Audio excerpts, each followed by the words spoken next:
Hi, good evening everyone. So today is 24th April 2023. सो आज हम video बना रहे हैं कल के लिए कि कल हम क्या प्लान कर सकते हैं। अब आपसे एक रिक्वेस्ट है कि अगर आपको वीडियो का टॉपिक या कुछ चीज़ इसमें अगर आपको लगे कि आपके फेवरेबल है तो प्लीज़ वीडियो को like and share and subscribe ज़रूर करें। मैं कोशिश करूँगा कि आपको इसमें से कुछ ना कुछ ऐसा एडवांटेज मिले जो कि आपकी ट्रेडिंग में या आपकी लाइफ में उसको इम्प्रूवमेंट से आप में कुछ आपकी ट्रेडिंग में इवन थोड़ा इम्प्रूवमेंट आ पाए। मैं अपनी तरफ से कोशिश करूँगा, बाकी आप अपनी तरफ से कोशिश करते ही हैं।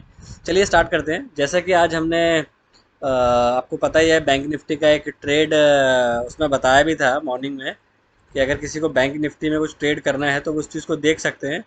तो अगर आप देखेंगे यहाँ पे ये बैंक निफ्टी का 5 मिनट का चार्ट है, क्योंकि ऑफर लिए हम जो है मैं जो हूँ बैंक निफ्टी का 5 मिनट के चार्ट को ही ऑब्जर्व करता हूँ। अब यहाँ पे हुआ क्या, ये आपकी कल की रेंज थी। जैसा कि उम्मीद थी कि आईसीसी की वजह से बैंक ऊपर ही खुलेंगे, तो बैंक ऊपर खुले और ये प्रीवियस डे का हाई था, जो कि मैंने वीडियो में बताया भी था। इस जगह पे ये कंसोलिडेशन करना शुरू कर दिया है इसने। अगर मैं इसको थोड़ा सा आपको एक्सप्लेन करने की कोशिश करूँ, अगर अब थोड़ा सा वीडियो बड़ा हो जाएगा, प्लीज़ बेयर विद मी। तो अब हुआ क्या कि बाज़ार इस पॉइंट पे खुला। खुलने के बाद जैसे बाज़ार यहाँ खुला, तो खुलते ही मतलब ये पॉइंट नज़र नहीं आया, हल्की सेलिंग आई। हमने कोई ट्रेड नहीं किया, हमने बाज़ार को उसका टाइम हमने बाज़ार को टाइम को स्पेंड करने दिया और एक हाई और एक लो का वेट किया। अब यहाँ से बाज़ार ने एक हाई और लो हमें दे दिया। अब हुआ क्या, हमने इस जगह के आसपास जो जो ग्रीन बार है, ये ग्रीन बार पे हमने बाय की एंट्री ले ली और हमें ये उम्मीद थी कि ये इसको टच कर रहा है, प्लस प्रीवियस डे का आपका हाई भी है और प्रीवियस कंजेशन भी इसके आसपास है और 20 और 200 से हम ऊपर ट्रेड कर रहे हैं। तो अगर ये ट्रेड निकालता है यहाँ से, तो आपको हो सकता है कि कम से कम इस ब्लू लाइन तक मिल जाए, जो कि आपने अगर कल का वीडियो देखा है तो उसमें ये ब्लू लाइन मैंने आपको बताई थी। जो ब्लू लाइन है ये वीकली R1 है, क्योंकि कल काफ़ी हद तक क्लियर था कि हम ऊपर जाएंगे। अब यहाँ के आसपास जब हमने ट्रेड लिया, काफ़ी देर तक ये साइडवेज होता रहा, नहीं चला, फिर हम इससे एग्जिट हो गए, फिर हमने 42,000 शायद 500 की कॉल ली और ये मूव हमें इतना बड़ा मिल गया यहाँ तक। और हम यहाँ के यहीं आसपास एग्जिट हो गए।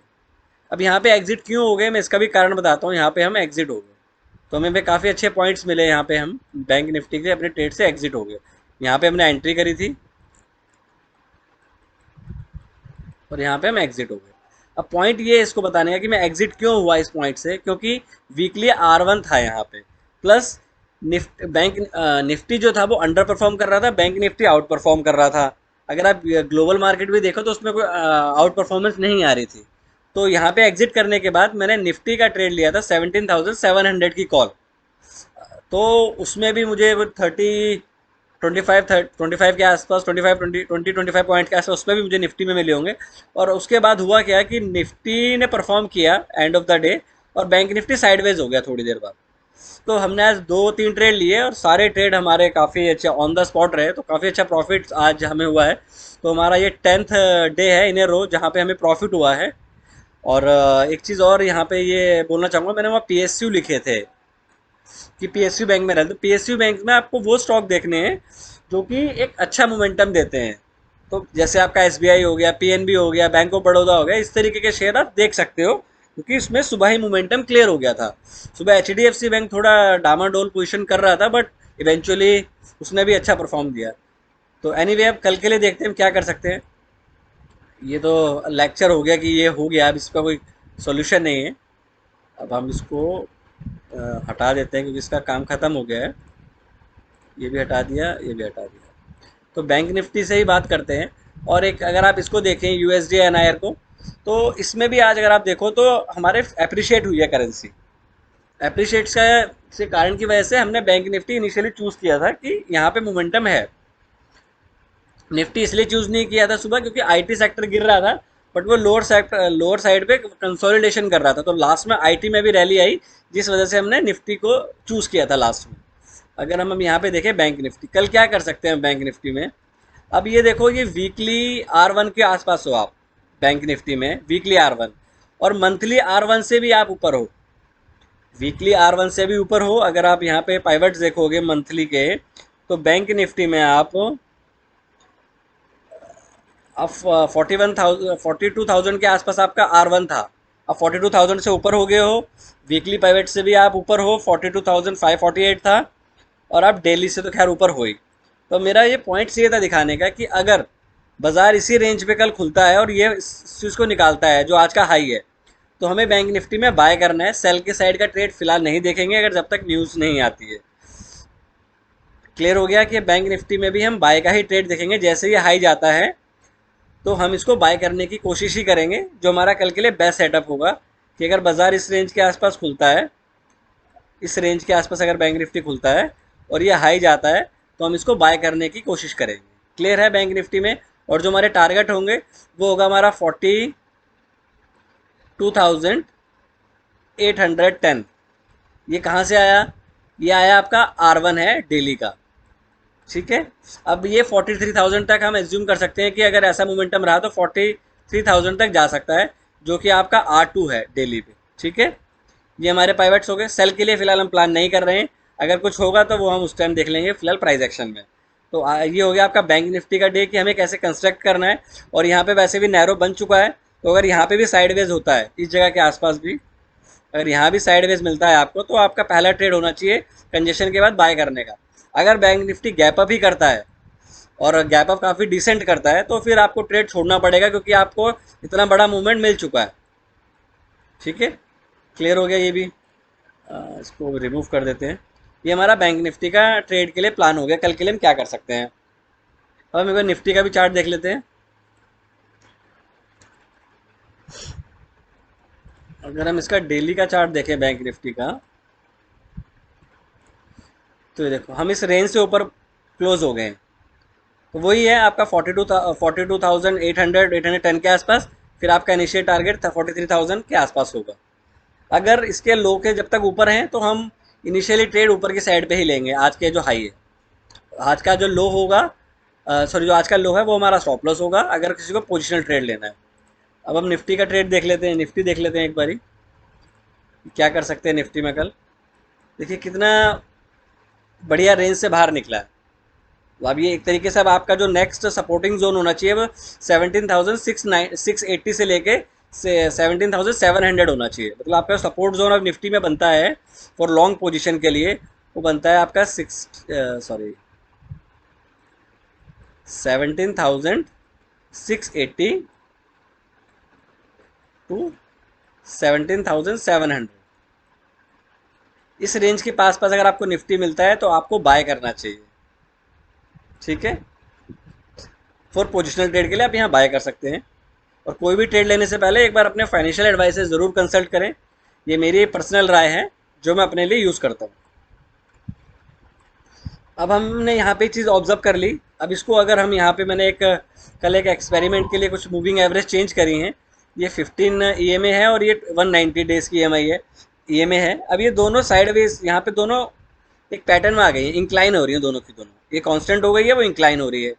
तो अब इस से भी एक अंदाज़ा ये मिलता है कि बाज़ार में थोड़ा सा मोमेंटम है अभी भी। तो स्टिल जब तक हम इससे ऊपर हैं, इस पॉइंट से ऊपर हैं 17,680 से, हम शॉर्ट का ट्रेड नहीं देखेंगे। इसको एक बार शॉर्ट टर्म ट्राई फ्रेम में देख लेते हैं 5 मिनट्स में। इसको हटा देते हैं, ये एवरेजेस को रिमूव कर दिया।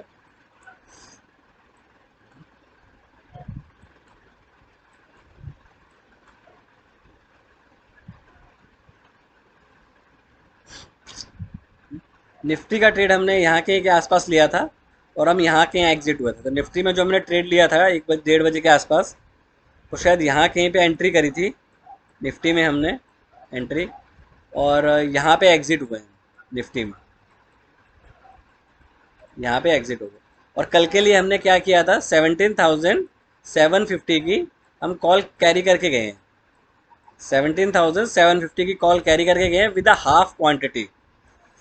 हाफ क्वांटिटी कैरी किया है क्योंकि ओवरनाइट कुछ भी हो सकता है और हमारा एक डिसेंट प्रॉफिट हो चुका है इस पूरे महीने में, तो हम उसको लूज़ नहीं करना चाहते। That is the reason we did half quantity. अब हम कल क्या कर सकते हैं, आपका यहाँ पे कंसोलिडेशन ऑलरेडी बन चुका है। अगर आप निफ्टी में देखो, ये आपका कंसोलिडेशन बन चुका है। तो ये आपका कंसोलिडेशन है, ये आपका स्टॉप लॉस होगा इस रेंज का। और अगर इससे ऊपर खुलता है या इसी के आसपास खुलता है तो इसके यहाँ पर हम बाय करने की कोशिश करेंगे और हमारा टारगेट होगा 17,000। कल का जो हमारा टारगेट होगा वो होगा आपका 17,810, और दूसरा टारगेट होगा 17,845 के आसपास। तो ये दो टारगेट हम निफ्टी के लिए कल खेल सकते हैं, अगर यहाँ पे कंसोलिडेशन करके बाजार ऊपर की तरफ जाने की कोशिश करता है।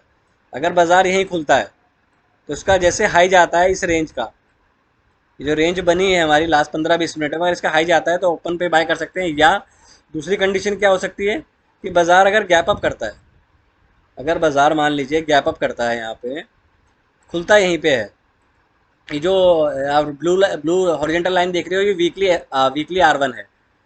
अगर बाजार खुलता है इसके आसपास है, मतलब मान लीजिए बाजार ने यहाँ खुला इस जगह पे, ये, तो अगर बाजार ज़्यादा गैप अप करता है, इन एनी केस मान लीजिए 80 से 100 पॉइंट का गैप अप हो जाता है, तो हम प्राइस को चेज नहीं करेंगे, क्योंकि आपको इन अ डे काफ़ी रैली मिल चुकी है। तो हम यहाँ पे फिर कंसोलिडेशन का वेट करेंगे, देन फिर प्ले ब्रेकआउट खेलेंगे। हमारा बेस्ट सेटअप होगा कि यहीं पे बाजार इन एनी केस आपको मिल जाए, देन आप इतने बड़े मूवमेंट के लिए 100-150 पॉइंट के लिए खेल सकते हैं निफ्टी में भी। अब जो ये है, अगर यहीं पे मिलता है तो तुम्हारा बेस्ट ट्रेड बनता ही बनता है। अगर किसी को एग्रेसिव ट्रेडर को ट्रेड करना भी है, तो अगर बार छोटी बनती है, मान लीजिए एक तरीके का ये बार बनी और इसका ये बना, 30 to 40 पॉइंट की बार बनती है, तो उस बार का लो करें, हाफ हाफ क्वांटिटी से ट्रेड करके यहाँ तक के टारगेट के लिए आप एग्जीक्यूशन कर सकते हैं 40 से 50। तो ये जो आपका ट्रेड होगा ये 1:1 होगा।